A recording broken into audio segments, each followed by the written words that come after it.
Good morning to you all. हम लोग पढ़ रहे हैं क्लास 5 से EVS चैप्टर 13 पानी और हम। ये पार्ट थर्ड है। कितना है? Part third. यहाँ पास हम लोग कर रहे हैं बुक के पेज नंबर 90 और 91 पे दिए हुए क्वेश्चंस को। आ रहा समझ में? कौन सा पेज नंबर 90 और 91? पता करके लिखिए। पहला क्वेश्चन है कि 2008 में उत्तर बिहार के किन किन जिलों में बाढ़ आई थी?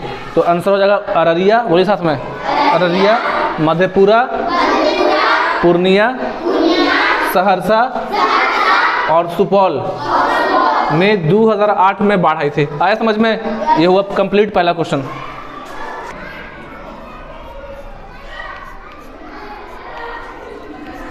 देखिए क्वेश्चन नंबर 2 क्या है? वहाँ के लोगों को किस तरह की परेशानियों का सामना करना पड़ा? ऊपर दिए गए चित्रों को भी मदद ले सकते हैं। जो ऊपर चित्र था बुक में, यहाँ पास देखिए, इसके बारे में बोला जा रहा है कि ये जो चित्र है इसका आप मदद ले सकते हैं कि बाढ़ आने के बाद कौन कौन सी परेशानी हुई थी। तो जिन लोगों के कच्चे घर थे वह क्या हो गए थे? ढह गए थे और बहुत से लोग पानी में बह गए थे।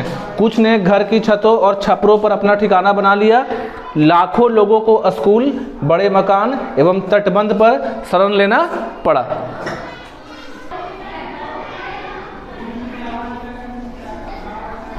नाउ क्वेश्चन नंबर 3, परेशानियों किया गया। परेशानियों से निकलने के लिए लोगों को सर्वप्रथम मतलब सबसे पहले ऊंचे स्थान पर पहुंचाया गया।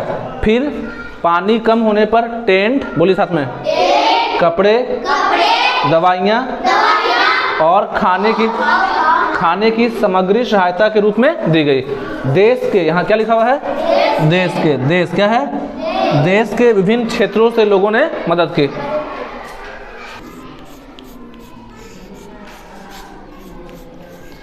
देखिए क्वेश्चन नंबर जो 4 है, परेशानियों से निकलने के लिए किस प्रकार की मदद की गई? ठीक है, बोल रहा है कि लोगों को बाढ़ से निकालने के लिए क्या क्या मदद किया गया।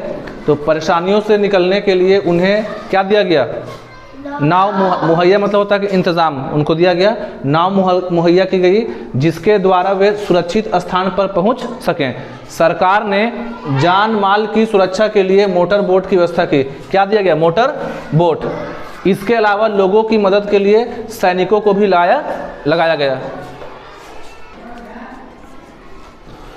देखिए क्वेश्चन नंबर जो है ये है पेज नंबर कितना पे? Page number 91। कितना है? 91 पे। बाढ़ आने से इन सब चीज़ों पर क्या प्रभाव पड़ता है? इसमें बताना मकान, पेयजल, संचार के साधन, यातायात, बिजली, मवेशी, मछुआरा, फसलें और स्वास्थ्य। मकान, कच्चे मकान गिर जाते हैं, पक्के मकान डूब जाते हैं। पेयजल में, पेयजल का क्या हो जाता है? अभाव। पेयजल मतलब पीने का पानी। तो बाढ़ आने के बाद पीने का पानी मिलेगा नहीं, क्या कि जितना भी चापाकल है, कुआं, सब क्या होता है? बाढ़ में डूब जाता है। संचार के साधन अवरुद्ध हो जाते हैं। अवरुद्ध मतलब होता है ऑब्स्टेकल, मतलब कि वो अच्छे से काम नहीं करेंगे, सारा जो है तहस नहस का हो जाता है। ठीक है। यातायात भी क्या होता है? प्रभावित। यातायात बोलते हैं ट्रांसपोर्ट को। बस चलेगा, फिर ऑटो चलेगा, रिक्शा चलेगा, ट्रेन चलेगा नहीं। बिजली के तार कई जगहों पर गिर जाते हैं जिसके कारण कभी कभी पानी में करंट आ जाता है, जिससे मनुष्य मतलब इंसान, मनुष्य एवं पशुओं की जान क्या होती है? चली जाती है। अगर आपके गांव में या किसी गांव में बाढ़ आता है और वहां पे बिजली का तार गिरेगा तो लोगों को क्या लग सकता है? करंट। बिजली कई घंटों तक अवरुद्ध हो जाती है। अवरुद्ध मतलब होता है कि कई घंटे तक जो है बिजली आता नहीं है। मवेशी बोलते हैं जानवर को। मवेशी डूब जाते हैं या क्या होते हैं? बह जाते हैं। आप लोग नहीं बोल रहे हैं। मवेशी डूब जाते हैं या मछुआरा बोलते हैं जो क्या पकड़ता है? तो बाढ़ आने के बाद मछुआरा मछली पकड़ने जाएगा तो मछुआरा मछली नहीं मार पाता है, जिसके कारण उसकी आर्थिक स्थिति, जब मछली नहीं मारेगा तो पैसा कमाएगा, तो उसी को बोलते हैं आर्थिक स्थिति। तो मछुआरा का आर्थिक स्थिति क्या होगा? खराब हो जाएगा। फसलें पूरी तरह से क्या होती हैं? बर्बाद, क्योंकि फसल जो है बाढ़ में डूब जाती हैं। लास्ट है स्वास्थ्य। बाढ़ से लोगों को जरूरी दवाइयाँ, अच्छा जहाँ पे बाढ़ आएगा तो वहाँ पे दुकान खुला रहेगा, मेडिकल खुला होगा, तो जो उनका जरूरी दवाई है, दूध है, पौष्टिक आहार है, जो बैलेंस डाइट होता है, सब्जी, फल, दूध वगैरह नहीं मिलने से, और साफ सफाई का कमी होगा, क्योंकि बाढ़ आएगा तो हर तरफ गंदगी होगा, तो साफ सफाई की कमी की वजह से बहुत सारी समस्याएं, बहुत सारी क्या होंगी? बीमारियां होंगी।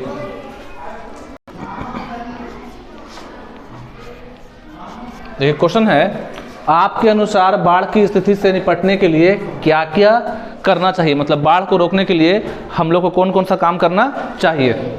पहला, सर्वप्रथम नदियों के तटबंध की मरम्मत करना चाहिए। अगर नदी का तटबंध मजबूत होगा तो बाढ़ आएगा नहीं।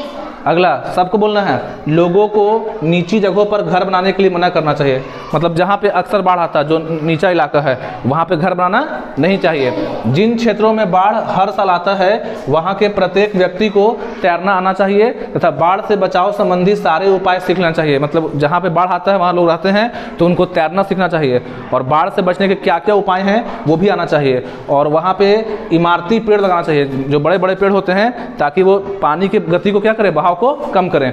उत्तरी बिहार बाढ़ से ग्रसित रहता है। देखिए हमेशा जो उत्तर बिहार है वहाँ पे क्या आता है, बाढ़, और जहाँ हम लोग रहते हैं दक्षिण बिहार में वहाँ पे होता है पानी का कमी। मतलब एक तरफ पानी बहुत ज़्यादा है, एक तरफ पानी क्या है बिहार में कम है। तो ऐसे में नदी जोड़ो परियोजना काफ़ी कारगर है। मतलब एक परियोजना नदी जोड़ो, मतलब जहाँ ज़्यादा पानी है तो उस पानी को नहर बना के कहाँ लाया जाए, जहाँ पे पानी क्या हो, कम हो। लास्ट क्वेश्चन, क्या बाढ़ के कुछ लाभकारी प्रभाव भी हो सकते हैं? अपने साथियों से चर्चा करके लिखिए। बाढ़ आने से नुकसान होता है पता है, लेकिन साथ ही साथ बाढ़ का कुछ फायदा भी है। देखिए पहला है, बाढ़ का पानी अपने साथ पहाड़ों से उपजाऊ गाद बोलते हैं मिट्टी को, जिसको बोलते हैं इंग्लिश में खादर बांगर, तो उपजाऊ गाद मिट्टी मैदानों की तरफ लाती है। यह गाद या लाता है काफ़ी उपजाऊ होती है। कैसा होता है उपजाऊ, मतलब मिट्टी का जो फर्टिलिटी है, मिट्टी का जो उर्वरता है उसको बढ़ा देगा, जिससे खेतों में मिट्टी की उर्वरता बढ़ती है और फसल क्या होती है, अच्छी।